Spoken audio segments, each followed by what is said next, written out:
నమస్తే. నమస్తే. ఎలా ఉందమ్మా ఈ కూటమి ప్రభుత్వం వచ్చి 1 ఇయర్ అవుతుంది. గతంలో జగన్ గారు ఉన్నప్పుడు ఎలా ఉందంటారు, ఇప్పుడు ఎలా ఉందంటారు మహిళలకి? జగన్ గారు ఉన్నప్పుడు అంటే బ్యాంకులు ఖాళీ లేవు. ఎక్కడ చూసినా మహిళలే, ఎక్కడ చూసినా ఏ బ్యాంకులు చూసినా మహిళలే. మేము ఏ ఏ ఏరియా పోయినా, ఏ ఊరు పోయినా మాకు ఈ అమ్మఒడి పడిందనో, ఈ 45 సంవత్సరాల వాళ్ళే పడ్డాయనో, రైతు భరోసా పడ్డాయనో, ప్రతి ఒక్కళ్ళు ఆడ మహిళలు, ఆ మహిళలకి రైతులు కూడా ఉంటారు, మహిళా రైతులు కూడా ఉంటారు.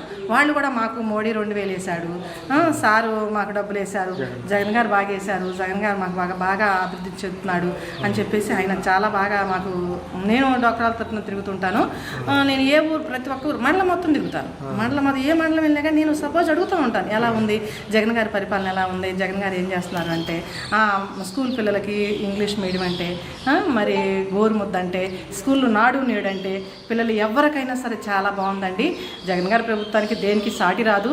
జగన్ గారి ప్రభుత్వానికి ఎవరూ సాటి రారు.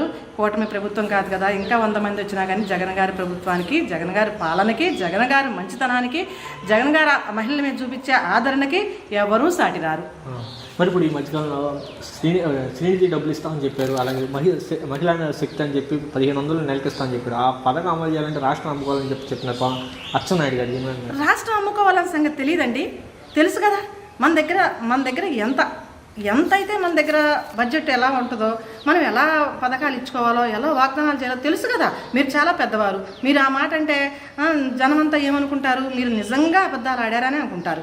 మీరు అబద్ధాలు ఆడారని నేను అన్నాను, కానీ మీకు మీరే చెప్పుకుంటున్నారు మేము అబద్ధాలు ఆడుతున్నాము అని. ఇది అబద్ధం కిందే లెక్కండి. 1500 అంటే అందరూ ఆశపడి చేశారు. 4000 రూపాయల పెన్షన్ అయ్యేటప్పటికే పెద్దవాళ్ళు, వృద్ధులు, ఇతంతువులు ఆశపడి మీకు ఓట్లు వేశారు. 4000 ఇస్తారు, ఓకే, మేము దానికి కాదాం. 1500 ఉచిత బస్సు ఎప్పుడండి? సంవత్సరం కాలం గడిచిపోయింది. 1500 ఎప్పుడండి? సంవత్సరం కాలం గడిచిపోయింది. ఇంకెన్ని సంవత్సరాలు